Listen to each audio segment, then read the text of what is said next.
Pero sí, por supuesto, estoy de acuerdo contigo. La idea de que los europeos puedan simplemente ocupar el lugar de los estadounidenses, reemplazar la inteligencia, la logística, las armas, la planificación, suena como un mundo de fantasía.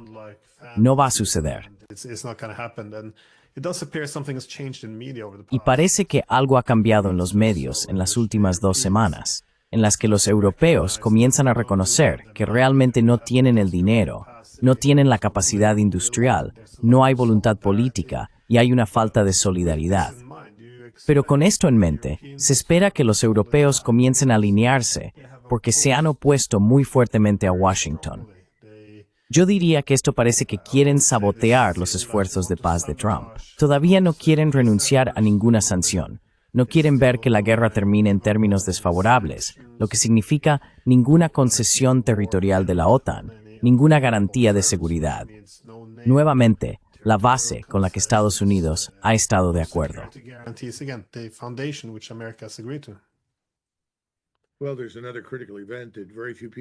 Bueno, hay otro evento crítico del que muy pocas personas hablan, pero que va a tener un impacto profundo, y es una recesión económica masiva dentro de los Estados Unidos.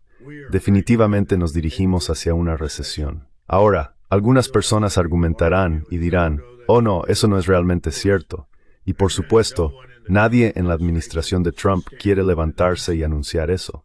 La triste verdad del asunto es que el presidente Trump no tuvo nada que ver con el inicio de esta recesión. No es suya, pero va a tener que lidiar con ella. En otras palabras, va a tener que enfrentarse a ella. Esa recesión podría ser profunda en el sentido de que podría rozar la depresión.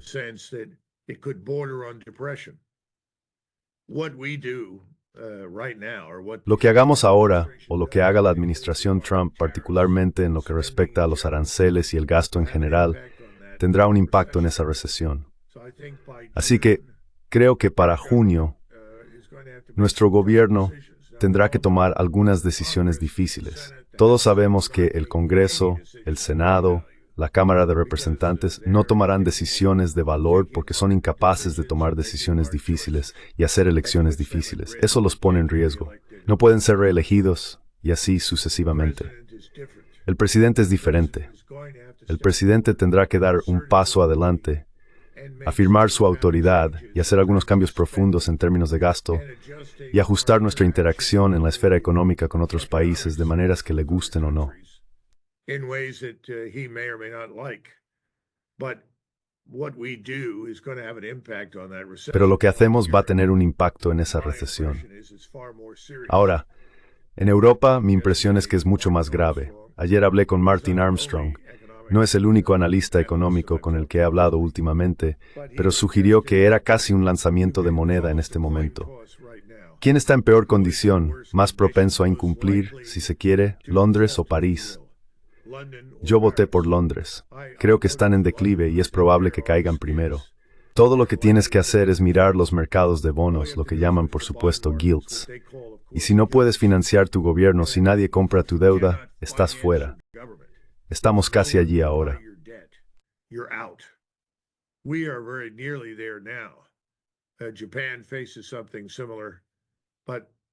Japón enfrenta algo similar, pero Francia y Gran Bretaña en particular tienen un problema agudo.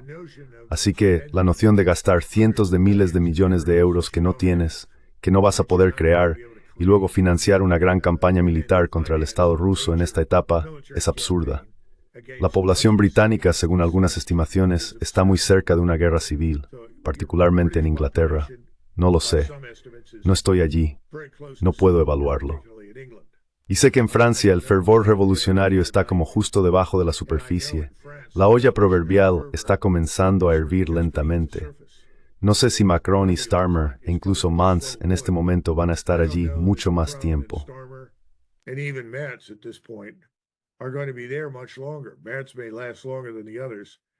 Mance puede durar más que los demás, pero creo que toda la idea en este momento de entrar en Ucrania y oponerse a Rusia es simplemente un disparate fantasioso. Por cierto, creo que el señor Putin entiende eso, lo cual es una de las razones por las que la gente pregunta todo el tiempo, ¿por qué el presidente Putin no ha actuado de manera más decisiva? Bueno, creo que está ejerciendo paciencia. Quiero decir, si espera lo suficiente, estas economías en Europa Occidental van a colapsar de todos modos, y esos gobiernos caerán. Todo el elenco de liderazgo globalista está en peligro en este momento de hundirse, lo cual creo que es algo muy bueno para Europa, muy bueno para nosotros. Pero al mismo tiempo habrá días difíciles por delante para los franceses, para los alemanes, para los británicos, para muchas personas.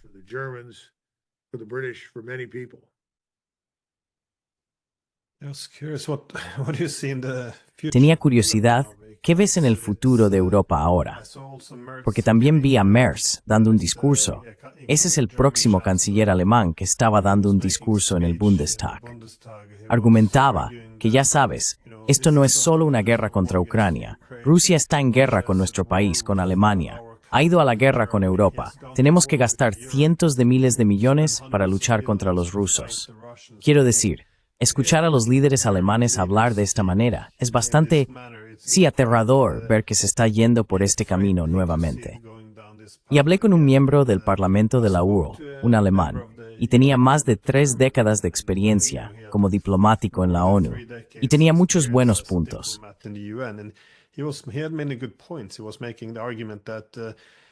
Él estaba argumentando que, bueno, en primer lugar, no tienen el dinero para esto, pero también si se arman, no solo van a alienar a muchos de los otros europeos que podrían no tener los mejores recuerdos históricos de una Alemania militarizada.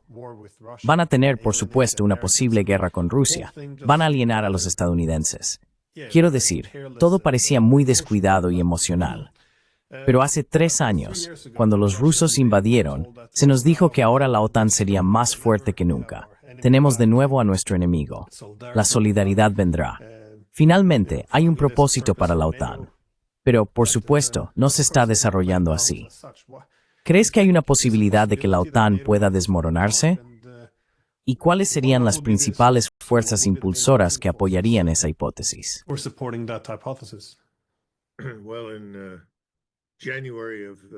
Bueno, en enero de 2022 fui entrevistado por Dimitri Simes en el National Interest en Washington, D.C. Puedes buscarlo y lo encontrarás, estoy seguro, archivado en algún lugar.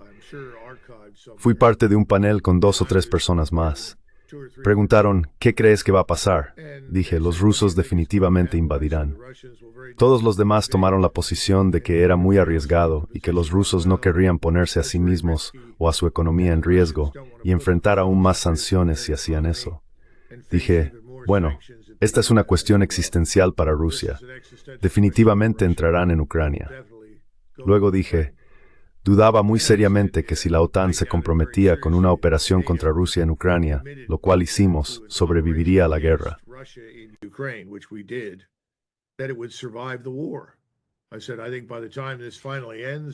Dije que creo que para cuando esto finalmente termine, también lo hará la OTAN.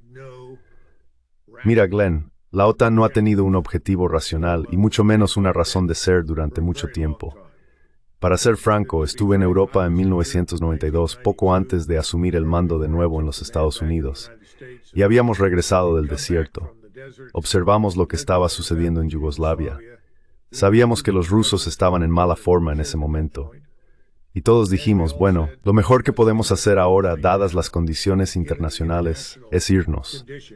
Si los estadounidenses nos vamos ahora, los europeos tendrán un respiro antes de que nuevos actores se consoliden, nuevas naciones se consoliden, surjan nuevas alianzas y podrán trazar su propio rumbo hacia el futuro.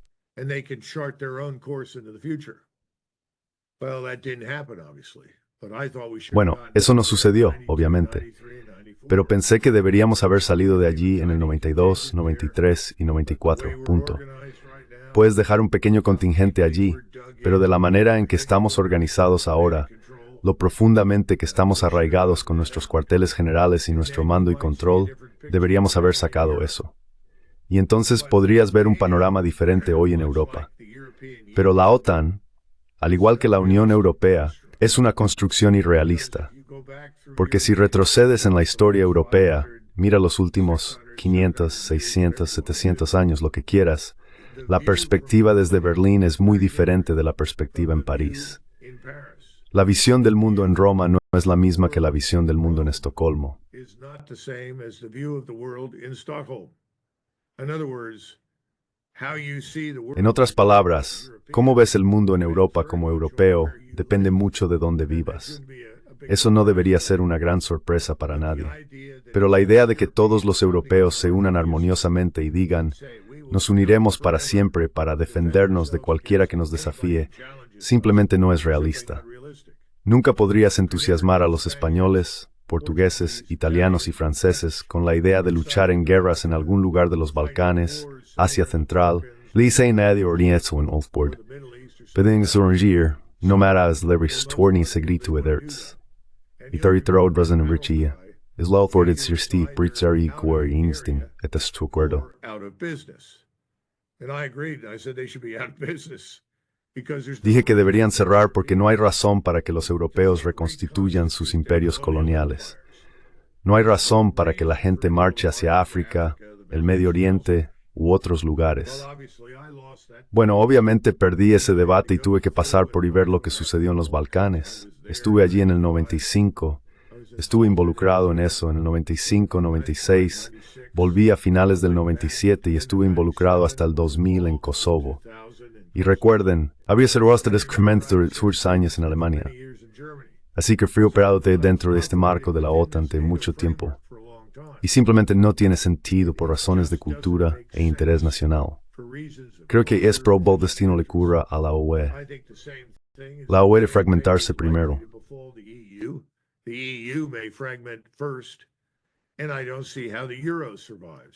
Y no veo cómo el euro puede sobrevivir. Estaba sentado en Viena cuando se anunció el euro y todos decían, oh, esto es maravilloso, esta es la Europa unida y todos van a usar la misma moneda. Y yo dije, pero los banqueros en los Países Bajos y Alemania no hacen negocios de la misma manera que los banqueros en Italia, España y Francia. En otras palabras, hay diferentes visiones de cómo se utiliza la política monetaria de nación a nación. Y esto va a crear más fricción y más desconfianza mutua de lo que creará unidad. Y por supuesto, todo lo que tienes que hacer ahora es ir a cualquier número de países europeos. Y todo lo que está mal es culpa de esos malditos alemanes. Sabes, ellos son el problema porque manejan todo en la UE. Son los que están detrás del euro y así sucesivamente.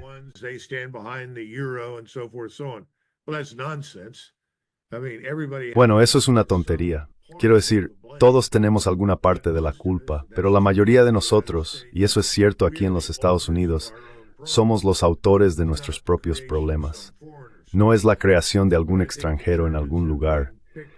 Pero creo que los alemanes han sido recogidos y utilizados como una herramienta útil y un chivo expiatorio conveniente.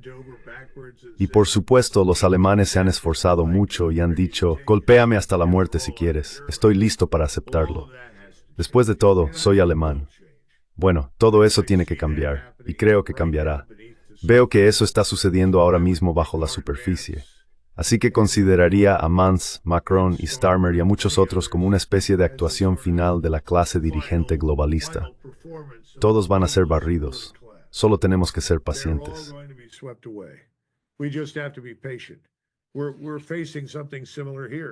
Estamos enfrentando algo similar aquí. Y este globalismo no ha funcionado.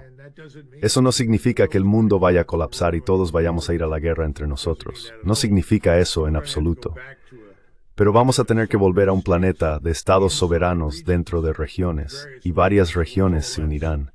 Quiero decir, podría imaginar a Escandinavia, ciertamente finlandeses, suecos, daneses, lituanos, letones, estonios, alemanes, uniéndose en una especie de zona de seguridad del noreste de Europa. Podría haber una alianza emergiendo allí. Podría haber un tipo diferente de alianza en el Mediterráneo y una alianza diferente en el noroeste de la mayoría de los casos. Los noruegos preferirían estar aliados con los británicos, los Estados Unidos y Canadá.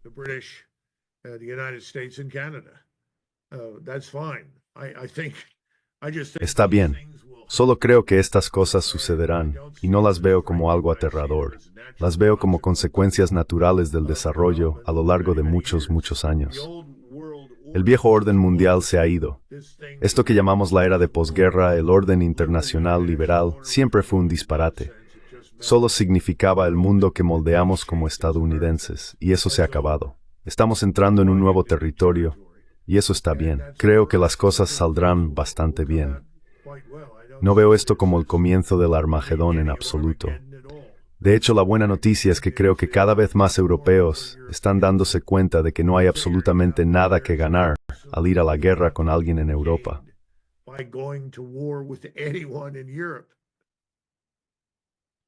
Especialmente el país más grande. Estoy de acuerdo en que a medida que el mundo se vuelve más multipolar, creo que los Estados Unidos y los europeos tendrán intereses más divergentes, por lo que se ve cierta división.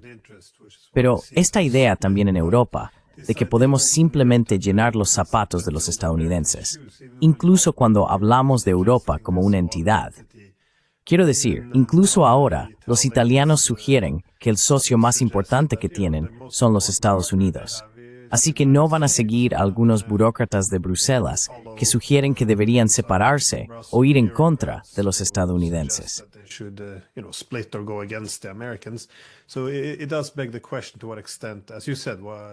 Entonces, surge la pregunta de hasta qué punto, como dijiste, todos estos intereses están realmente alineados. ¿De qué europeo estamos hablando? De hecho, muchas personas ahora señalan que la UM parece cada vez más militante, pero eso se debe a que tenemos a una Estonia como jefa de política exterior, que es Kaja Kallas. Incluso Político ha señalado que muchos de los países europeos están un poco hartos porque ella está yendo más allá de lo que se considera el lenguaje acordado. Ella prácticamente está declarando la guerra a los rusos. Así que es bastante extremo. Así que creo que la suposición There was a statement in there about the concert of Europe, and Bismarck took out his pen, circled. Y Bismarck sacó su pluma, rodeó, concierto de Europa, dibujó una flecha, y luego en los márgenes escribió, ¿cuál es la cuestión del concierto de Europa? Y envió eso al Kaiser. Y ese era el Kaiser, Guillermo Pifort en ese momento. Y todos estuvieron de acuerdo de qué estamos hablando, qué concierto de Europa. Pero ese era un mundo diferente donde la gente se enfrentaba a la realidad. Es como ya sabes, los rusos expresaron el deseo de tomar Constantinopla. En otras palabras, entrar y liberarla de los turcos en 1879. Y la actitud alemana fue, bueno, ¿qué diferencia particular nos hace a nosotros? ¿Quién controla el Bósforo? No hace ninguna. Pero resultó que hacía una gran diferencia para los británicos. Y los británicos amenazaron con ir a la guerra contra la Rusia zarista si reemplazaban a los turcos en Constantinopla con rusos. Bueno, mira el mapa, mira los diversos pueblos en Europa y dime cuánto ha cambiado.